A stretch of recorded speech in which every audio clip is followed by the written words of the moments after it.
किताबों वाला इश्क तानिया ताहिर नॉवेल किस नंबर 7।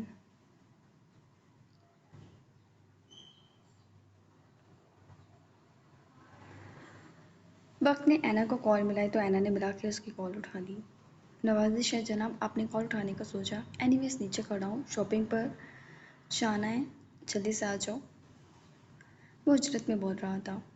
ऐना ने अपने कमरे की खिड़की से नीचे झांका। उसने गाड़ी में से हाथ निकाल कर वेव किया। उसके साथ हुनैन भी थी। उसे उसकी मोहब्बत पर कोई शक नहीं था, लेकिन वो जिद्दत के एहसास से उसे मोहब्बत को अपना जुर्म अजीम समझ रही थी। उसने आंसू का गोला अंदर उतारा और खिड़की में से हट गई। मुझे नहीं जाना, आप चले जाएं, वो बोली तो वक्त ने एक नज़र मोबाइल की स्क्रीन की जानिब देखा और कॉल एंड कर दी। उसके लहजे में छुपे आंसू वो लम्हे में महसूस कर गया था। क्या हुआ भैया? मालूम नहीं। अब तक मैं इस बात को शर्म और झिझक समझ रहा था, लेकिन ऐसा नहीं है। क्या तुम थोड़ी देर इंतज़ार करोगी? आप ऊपर जाएंगे? मोना ने आंखें फैलाकर पूछा। हाँ, और चूंकि इस बात की भनक घर में दी तो अच्छा नहीं होगा, वो आंखें सुकेट कर बोला।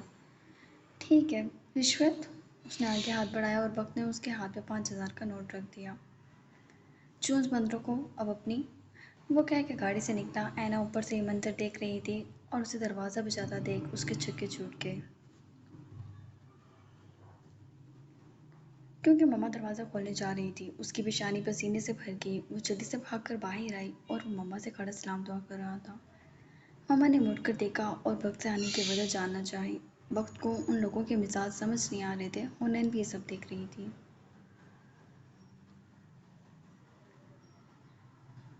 एक्चुअली शॉपिंग पे जाना था, तो आपकी परमिशन हो तो ऐना को भी ले जाना चाहता हूँ। हुनैन भी साथ है मेरे, वो नरमी से बोला। बेटे, आपकी वाला तो ऐसा कुछ नहीं चाहती, फिर आप किसकी शॉपिंग के लिए आए हो? हम लोगों ने आपसे रिश्ता नहीं करना। आप बहुत बड़े लोग हैं। हमारा और आपका बैठना एक साथ मुमकिन नहीं। और वैसे भी मैं अपनी बेटी का रिश्ता उसके कज़न बिलाल से तय कर रही हूँ। मुझे उम्मीद है आप मुझे या मेरी बेटी को तंग नहीं करेंगे। उन्होंने कहा और दरवाज़ा बंद करने लगी कि वक्त ने अपना हाथ दरवाजे में अड़ा लिया और दरवाज़ा उसके हाथ पे ज़ोर से लगा। वक्त एने तड़प कर आगे आई, जबकि उसकी माँ ने पलट कर देखा। उसकी आंखों में आंसू थे। वो वहीं रुक गई।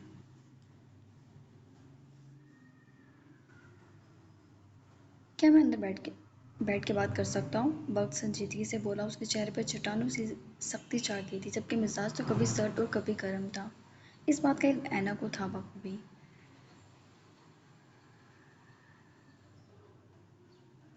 बेटे, मैं आपसे प्लीज़ एक बार अब मेरी बात सुन ले। मुझे कुछ समझ नहीं आ रही। अम्मी ने तो मुझे खुद कहा है ऐना को शॉपिंग पे ले जाओ, और आप कैसी बातें कर रही हैं? प्लीज़ मुझे बताएं, मेरी समझ में नहीं आ रहा। एन, उसने उसे पुकारा। उसके लहजे में तड़प थी। ऐना ने माँ को देखा। तुम फंस रही हो बस ऐना। एक बार सुन ले मामा प्लीज़, वो भराए हुए लहजे में बोली तो उन्होंने गहरा सांस भरा।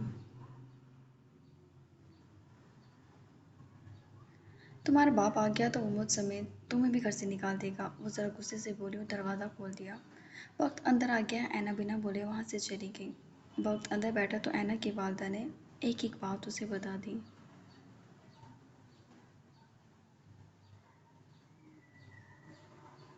वक्त दांत पे दांत जमाए बैठा था। उसने गहरा सांस भरा। बेटे, मैं मानती हूँ हम लोगों की हैसियत के नहीं हैं। हम आप लोगों की हैसियत के नहीं हैं। अभी उनकी बात मुकम्मल नहीं हुई थी कि वक्त उठ के उनके कदमों में बैठ गया। मेरी हैसियत सिर्फ इतनी है आपके आगे। आपके पास ऐना है, मेरी माल, मेरी दौलत, मेरा ख़ानदानी स्टेटस या मेरा म्यार ऐना के आगे सब ज़ीरो लेवल पर है। मैं खुद भी।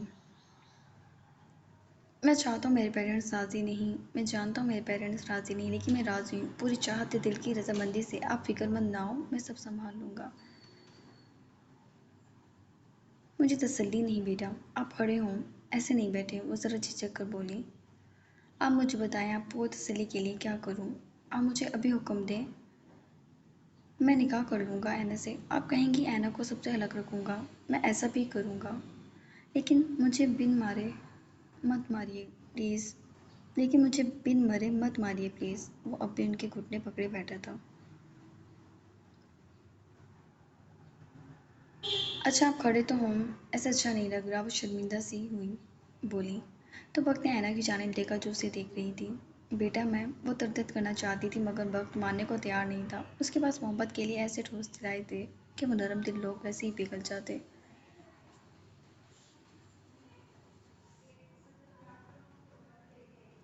लेकिन बेटे, माँ बाप की रजामंदी ज़रूरी है। वक्त के साथ सब ठीक हो जाएगा। और वो फिर से बोला, आप फिक्र ना करें आंटी, ऐना भाभी को हमारे घर में कोई परेशानी नहीं होगी। जब बाबा ने किसी बात के लिए रजामंदी नहीं देनी होती तो वो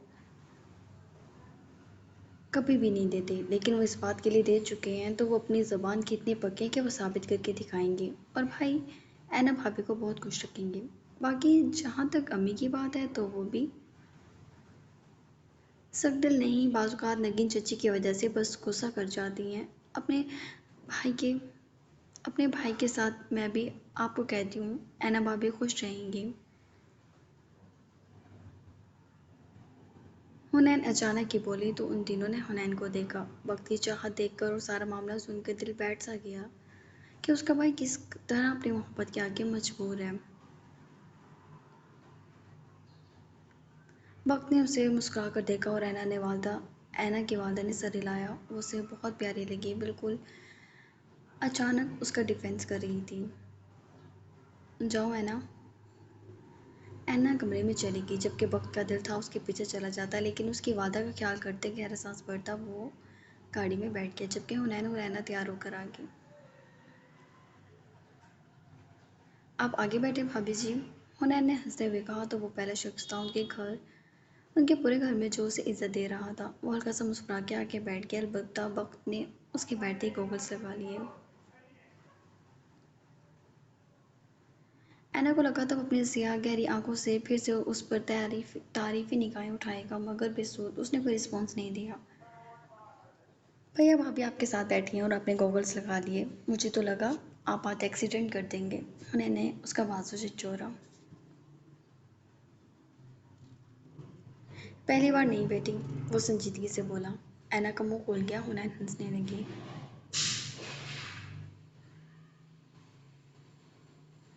नहीं, हुनैन ये झूठ बोल रहे हैं, मैं तो कभी नहीं बैठी इनकी गाड़ी में। वो जल्दी से अपनी सफाई देती बोली, जब क्या हुनैन हंसने लगी। वक्त के भी लब मुस्कुरा दी और उसने गाड़ी की स्पीड बढ़ा दी।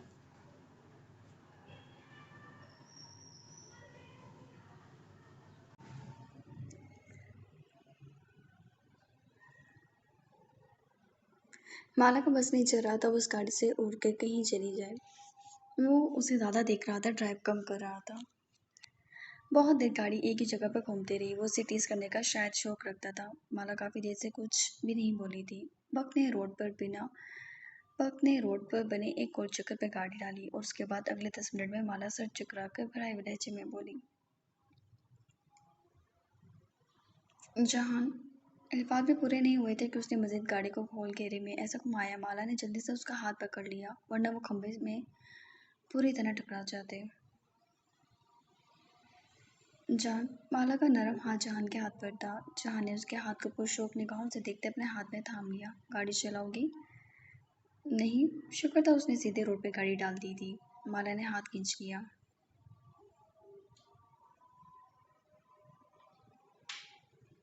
हाँ, वैसे भी मेरे साथ गाड़ी चलाने की शर्त है और तुम वो भी पूरी नहीं कर सकती। वो शाने झुका गया। माला ने बिल्कुल तवज्जो न दी। वो बाहर देखने लगी। आखिर वो कहाँ जा रहे थे? शर्त नहीं पूछोगी? जहान ने उसकी जानिब देखा। मालूम नहीं कैसे बैठा था, बिल्कुल उस पर झुका हुआ था।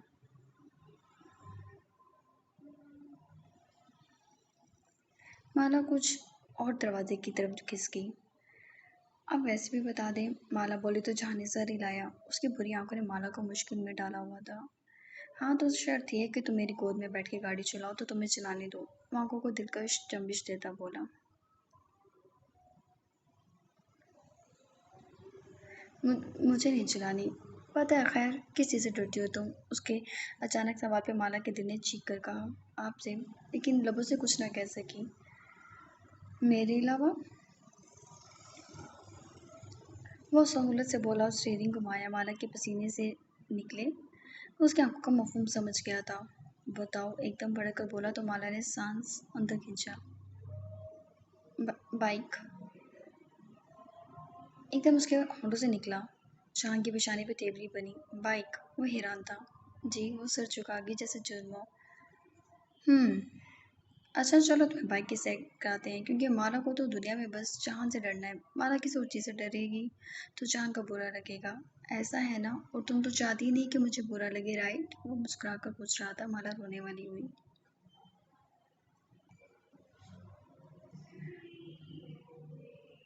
और जहान मालूम नहीं किस जगह पे ले गया था। आप कहाँ ले आए हैं? वो माली मुझे जान से मार देंगी। आप मुझे छोड़ दें, घर मुझे डर लगता है। बस आपसे लगता है, प्लीज़ अब छोड़ दें, वो बोली जबकि जहान हंस दिया।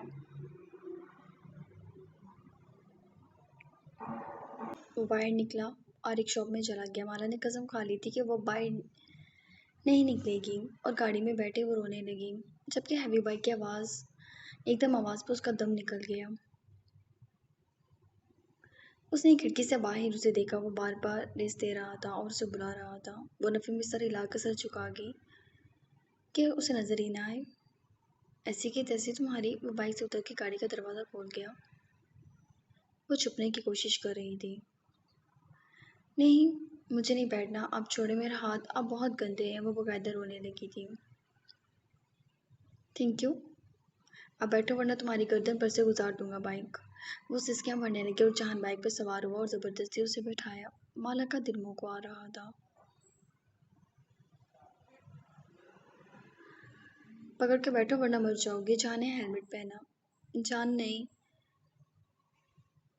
जान की जान तुम्हारे मुंह से निकला कैसे? तुम्हें मेरे अलावा भी किसी से डर लगता है? टुकड़े ना कटो तुम्हारे। वो बोला और बाइक को रेस दी। एक झटका मारा और माला उसकी कमर से जुड़ गई। जान ने बाइक आगे बढ़ाई और माला की चीख उसकी कमर में ही दब गई। वो उसे ऐसे जकड़ चुकी थी जैसे वो मरने वाली हो।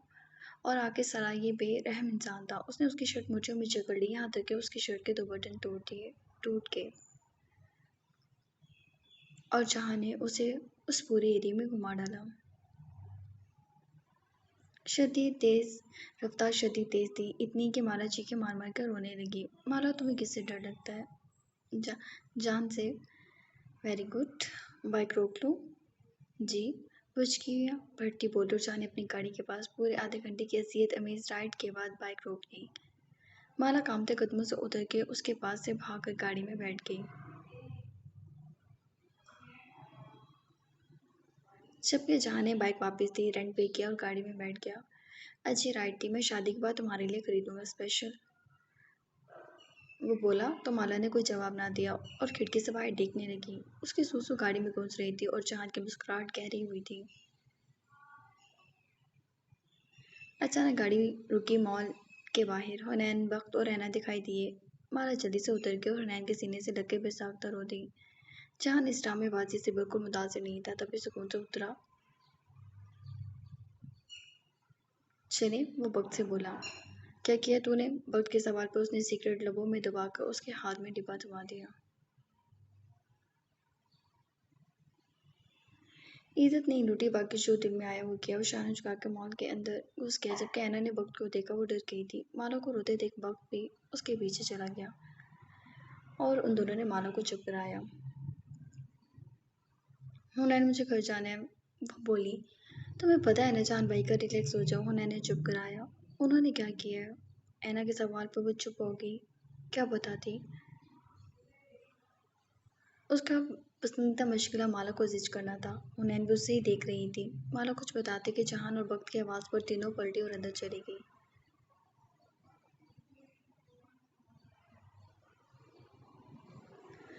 वक्त ने ऐना को खूब शॉपिंग कराई थी, लेकिन बात वो उससे बिल्कुल नहीं कर रहा था। ऐना जानती थी वो उससे खफा है, नाराज़ है।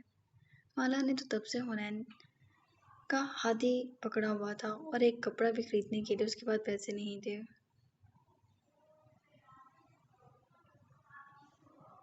जबकि ऐना की तो बहुत शानदार शॉपिंग हुई थी और हुनैन ने भी अपने लिए ड्रेसेस लिए थे। कुछ सूट वक्त ने भी लिए थे। जहाँ इधर उधर फिर रहा था।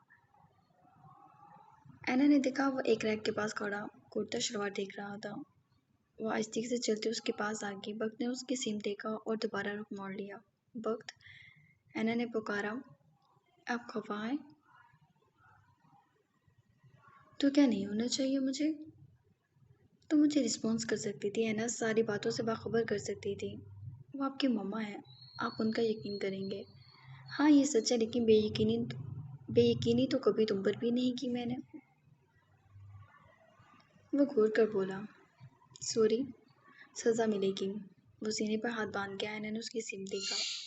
मतलब? वो तावील सांस ले गया। शादी की रात बताऊंगा, कमर कस कर आना, उस ओमानी लहजे में कहता वो अपनी तपिश स्या निगाहों से उसे देखने लगा। ऐना जल्दी से उसे फासला बना के जबकि वक्त मुस्कुरा के आगे बढ़ा और उसका हाथ थाम लिया।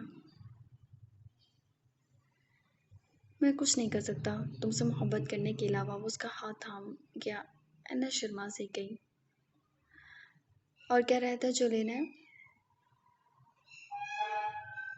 नहीं, बहुत सारी शॉपिंग हो गई है, इतने पैसे नहीं खर्च करते, वो बोली तो वक्त मुस्कुरा दिया। गरीब नहीं होने वाले शोहर तुम्हारा अमीर है और तुम पर जान उठाने को बैठा है। तुम एमी सब सोच कर टाइम ज़ाया करोगी?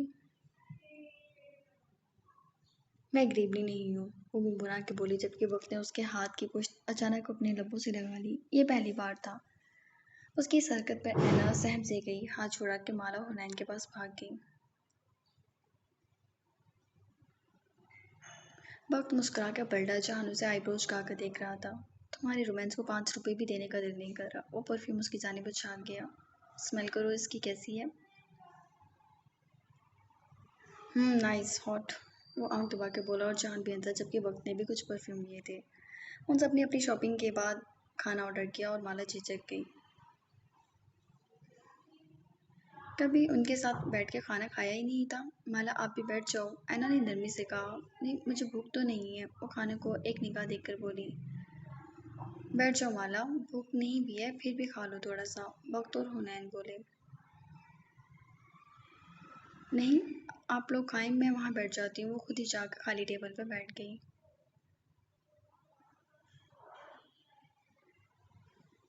माला बहुत इनोसेंट है, लेकिन वो ऐसे क्यों रहती है? ऐना के सवाल पे तीनों खामोश रह गए। कुछ लोग ढीठ होते हैं भाभी जी, सीधे सीधे नहीं आते। अब आप देखिए कैसे यहाँ खुदा के बैठेगी और आपसे ज़्यादा खाएगी। जहान अपनी जगह से उठा और माला के पास चला गया। वो तीनों ही देख रहे थे। जहां के झुकने की वजह से माला बिल्कुल छुप सी गई। तो तुम चाहती हो मैं अलहदा से एक कमरा लूँ और वहाँ तुम्हें डेट करूँ? यू नो व्हाट, डेट में ये आम सी बात है। फिर मैं इसकी वीडियो बनाकर सारे घर को दिखाऊंगा। Nice plan. उसने खुद को दाद दी। माला आंखें फैलाए उसे देखती रह गई। क्या हुआ माला, मेरे हाथ से खाना चाहती हो? वो उसके चेहरे के नज़दीक मज़ीद हुआ। चांद के लबों पर उसके होंठों से निकली नरम बेबस सांस टकराई और उसके पूरे वजूद में तूफान सा भर गई।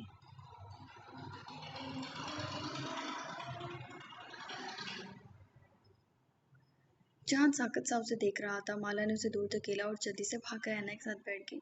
चांद ने खुद को संभाला। उसे परेशान करने आया था, खुद ही डिस्टर्ब हो गया। वो सीधा हुआ और ऐन उसके सामने आके बैठ गया। उसके बाद सबने देखा माला ने खाया भी और चून चुना भी न की। कुछ ही देर बाद वो लोग घर के लिए निकलने लगे कि माला बेसाख्ता ही एक दुकान में चली गई।